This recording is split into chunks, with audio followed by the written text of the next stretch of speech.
Les saludo, amados hermanos, en el nombre del Señor Jesús. Contento y agradecido con Dios por poder encontrarnos nuevamente a través de este medio. Y les recordamos que estamos siempre orando por cada uno de ustedes, los hermanos de la Iglesia Evangélica Universal de Coyhaique, pero también por los hermanos del distrito, los pastores del distrito, por los pastores a nivel nacional y por cada hermano que conocemos más allá, ¿cierto?, de las fronteras de las denominaciones y que les amamos en el Señor. Que Dios les pueda bendecir. Saludos especiales para nuestra hermana María Angélica en Santiago. Seguimos orando por ti para que Dios pueda obrar en tu vida. Hermano Renan en Concepción, que Dios le bendiga. Un abrazo a la distancia. Pastores amados, Pastor José en San Pedro de la Paz, y amados pastores que nos ven, que Dios les bendiga en el nombre del Señor Jesús. Hoy día vamos a continuar compartiendo la palabra del Señor y quiero partir haciendo algunas preguntas y explicando que una de las cosas que hemos conversado con la iglesia en algunos momentos es que nosotros decimos que conocemos a Dios, que tenemos una relación con Dios. Pero nadie puede decir que tiene una relación con Dios a menos que le conozca o con cualquier otra persona.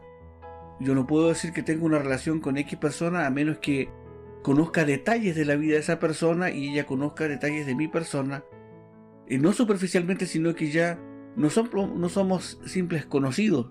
Hemos intercambiado en las conversaciones información más íntima. Y cuando llegamos a un nivel más cercano, entonces podemos decir que tenemos una relación con esa persona. Con Dios ocurre lo mismo. No podemos decir, nadie puede decir que tiene una relación con Dios a menos que no le conozca. Entonces, pudiera ser que en algún minuto yo pudiera hacerle las siguientes preguntas al Señor. Señor, ¿cuál es tu galaxia favorita de todas las que has creado? ¿Cuál de las criaturas acuáticas que creaste es la más poderosa? ¿Cuál es la flor más delicada que hiciste, Señor? ¿Me dirías qué cualidad del profeta Elías te gustaba más? ¿Por qué elegiste el hogar de un carpintero para enviar a tu hijo? Estas preguntas pretenden ilustrar de alguna manera cómo nosotros podíamos acercarnos a nuestro Dios para conocer cosas de Él, para conocerlo mejor. El domingo pasado hablamos acerca de que si nosotros conocemos a Dios, si llegamos a paso ir conociendo y profundizando en saber quién es nuestro Dios, cómo es nuestro Dios, entonces ese conocimiento de Dios va a apartar el temor, la angustia y cualquier cosa de la vida va a ser pequeñita y no nos va a derribar, porque nuestra confianza en Dios va a aumentar a medida que nosotros le conozcamos más a Él. Tal vez ese sea el problema de mucha gente dentro de las iglesias, que dicen que son cristianos, pero no conocen a Dios. Y esta es una condición en la cual debemos ser muy honestos. Y no conocer a Dios no significa una persona que grita más, que canta más, que se trae todos los himnos, o el que predica con mayor elocuencia. Recuerden, amados, que ser usado no siempre es sinónimo de estar aprobado delante del Señor. Y la exhortación del apóstol Pablo a Timoteo es: procura con diligencia presentarte a Dios aprobado. Y muchos creen que con solamente ser usados todo está bien, y vociferan y gritan con elocuencia, como si fueran grandes predicadores, o grandes hombres que cantan, o mujeres. No. Conocer a Dios, yo creo que es todo lo contrario, amados hermanos. Cuando miramos el ejemplo del Señor Jesús, y aún el apóstol Pablo, que decía ser imitadores de mí como yo de Cristo, con humildad, sufridos de la prueba. Gente que por supuesto tenía la autoridad de Dios, el apóstol y los hombres que siguieron al Señor. Y el Señor Jesús mismo tenía autoridad. pero era una persona humilde. La Escritura enfatiza que él era manso y humilde. Y cuando miramos nosotros personas que son orgullosas, que pretenden honores, o que no son capaces de perdonar, que creen que siempre tienen la razón, ¿acaso están reflejando el carácter de su maestro? ¿Conocerá en la verdad en práctica una persona que actúa de esa manera a Jesús, a Dios? Por eso estamos hablando de estos temas, conocer a tu Dios. Y vamos a ir a un pasaje bíblico que se encuentra en San Juan capítulo 1, versículo 1 al 5. En este pasaje de la Biblia nos enseña que Jesús es la palabra viva, porque el propósito de estas predicaciones, aunque no nos podamos reunir en el templo, es que ustedes, amados hermanos, puedan ir conociendo un poquito más quién es su Señor.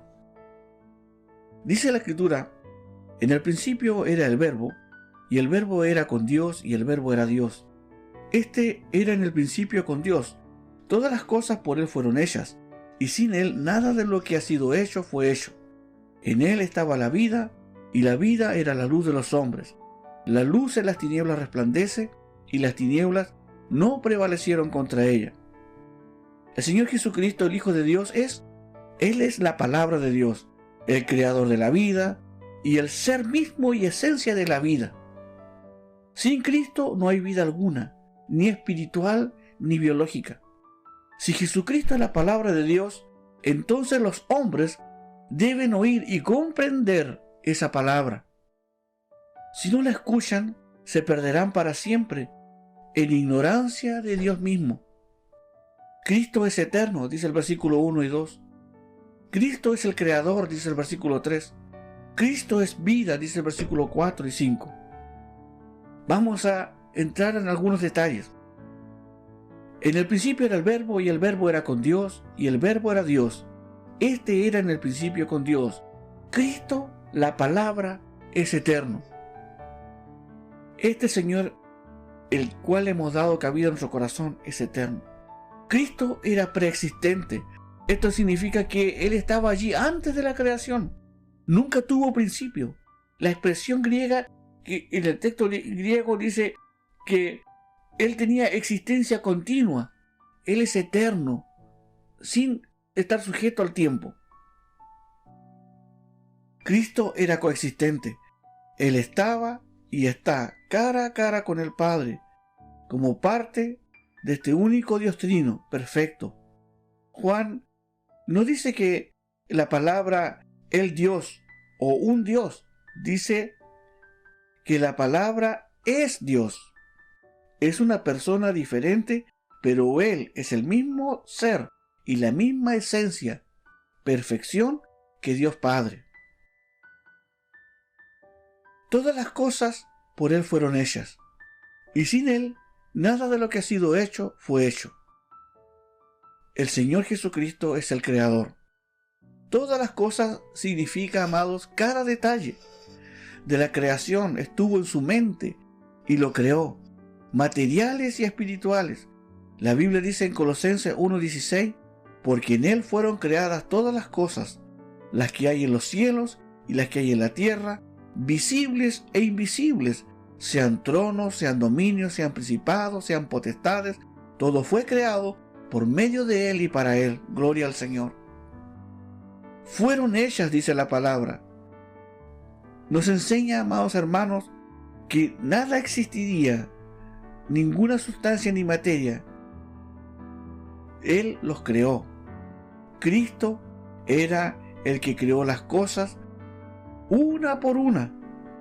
En la deidad, Él era el agente activo, la persona que hizo todas las cosas. La creación era su función y su obra.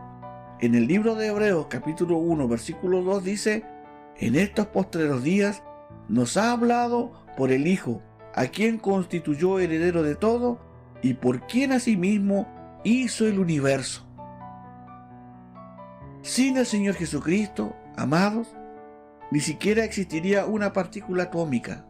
Gloria al Señor. El mundo es de Dios. A Él le interesa. Los problemas del mundo no han sido causados por Dios. Él colocó a los humanos como administradores de su creación, pero nuestra corrupción ha contaminado todo lo que nos rodea. ¿Cuál es la solución? La respuesta es volvernos al mismo autor de la vida, a Cristo, el Salvador. Volvernos a Él de la manera más íntima y personal. Solo entonces nuestra existencia tendrá sentido. En el pasaje bíblico continúa diciendo: en Él estaba la vida, y la vida era la luz de los hombres. La luz en las tinieblas resplandece, y las tinieblas no prevalecieron contra ella. El Señor Jesucristo es la vida y la luz. Cristo es fuente de la luz. Fíjense en la afirmación: la vida, o sea Cristo, era la luz de los hombres. Amados, desde el principio el hombre debía conocer esa luz, conocer a Dios en forma personal e íntima. Porque de esto es de lo que estamos hablando. No es de oídas, no es algo superficial. No se confunda con las apariencias. El que verdaderamente conoce a Cristo refleja el carácter de Cristo. Los que llevamos tiempo en el camino de la fe, hemos conocido todo tipo de personas. Hay gente que creen que son espirituales porque son capaces de sobrepasar a los otros, avasallarlos, atropellarlos, porque creen que tienen una autoridad, pero que es carnal, no espiritual. Porque la autoridad espiritual está llena de amor. No hay que empujar, no hay que golpear, no hay que maltratar. Que Dios nos bendiga, amados hermanos. Debemos llegar a conocer al Señor en forma personal, íntima, de modo que podamos decir: yo tengo una relación con Cristo, yo me relaciono con mi Dios. El conocimiento de la vida de Cristo es el haz de luz que infunde vida verdadera al hombre, tanto vida abundante como vida eterna. La luz de Cristo infunde la fuerza y la motivación para que podamos caminar y vivir como se debe. Amados, toda persona que no tiene a Cristo gobernando en su corazón, tiene su alma en tinieblas. No logra entender las cosas espirituales, ni puede ver el peligro eterno que corre él y sus seres amados. Cristo es la respuesta a la oscuridad. Su vida brilló en las tinieblas. Cristo le muestra el camino a los hombres y mujeres, el camino para agradar al Padre. Cristo le muestra al hombre la verdad de la existencia. En Cristo el humano encuentra su propósito. Usted puede tener una profesión, puede tener un trabajo, le puede ir bien, puede tener propiedades, pero si no tiene a Cristo en su corazón, no tiene vida eterna y no ha encontrado aún el verdadero sentido y propósito de su existencia. San Juan capítulo 12, versículo 46 dice: yo, la luz, he venido al mundo para que todo aquel que cree en mí no permanezca en tinieblas. Es posible que si alguno de los que está mirando este video aún no le ha rendido su corazón a Cristo, por favor reflexione respecto a esto. El Señor Jesús es la luz, es esta luz que puede cortar las tinieblas y entrar en tu mente, en tu corazón. La vida no consiste en banquetes, en fiestas, en comprar cosas. Todo va a pasar. La belleza física, la fama, todo va a pasar. Y cuando tu vida llegue al último aliento, ¿qué será de ti? ¿Estás preparado para enfrentar la eternidad? Porque todo lo que pasemos en esta existencia es pasajero. Solo que nuestra perspectiva humana nos hace pensar que esto es lo más importante. Lo más importante es lo que viene. El apóstol Pablo le escribe a los Efesios en el capítulo 1, versículos 18 al 22. Alumbrando los ojos de vuestro entendimiento, alumbrando, la luz del Señor tiene que venir a tu entendimiento, para que sepáis cuál es la esperanza a que Él os ha llamado, y cuál es la riqueza de la gloria de su herencia en los santos, y cuál la supereminente grandeza de su poder para con nosotros los que creemos, según la operación del poder de su fuerza, la cual operó en Cristo, resucitándole de los muertos y sentándole a su diestra en los lugares celestiales, sobre todo principado y autoridad y poder y señorío, y sobre todo nombre que se nombra, no solo en este siglo, sino también en el venidero, y sometió todas las cosas bajo sus pies, y lo dio por cabeza sobre todas las cosas a la iglesia. Este es Jesús, este es nuestro Dios. De a poco vamos a ir conociéndole, pero este es tu desafío.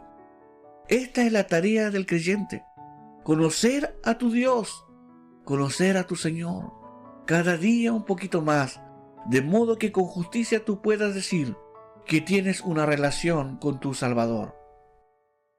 Que Dios les bendiga, amados hermanas y hermanos, jóvenes y toda la iglesia. Este es el desafío. Procura conocer a tu Señor y no te quedes en las apariencias. Aquel que realmente tiene una relación con Cristo lo demuestra con el carácter de Cristo. Dios les bendiga, les amo en el Señor. Vamos a elevar una oración al Señor. Buen Dios y Padre eterno, gracias porque nos permites compartir tu palabra a través de este medio y alcanzar de esta manera a cada hermano en su hogar y aún aquellos que están a la distancia. Oro, amado Señor, para que usted tenga misericordia de nuestro país, de nuestra nación, Señor eterno, y también, Padre amado, le ruego que usted pueda ministrar a cada corazón donde hay necesidad de sanidad. Le ruego, Padre amado, en su infinita misericordia y poder, que usted ponga sus manos de misericordia sobre los enfermos y sean sanados en el nombre poderoso del Señor Jesucristo, el Hijo de Dios. Guarda a la iglesia en este tiempo. Dale sabiduría, Señor, a la gente que está en autoridad sobre los demás. Y permítenos, Señor, serte fieles y cada día conocer un poco más de ti. Bendigo a la iglesia y a cada persona que mire este video, en el nombre poderoso y glorioso, precioso de Jesús, el Hijo de Dios. Amén.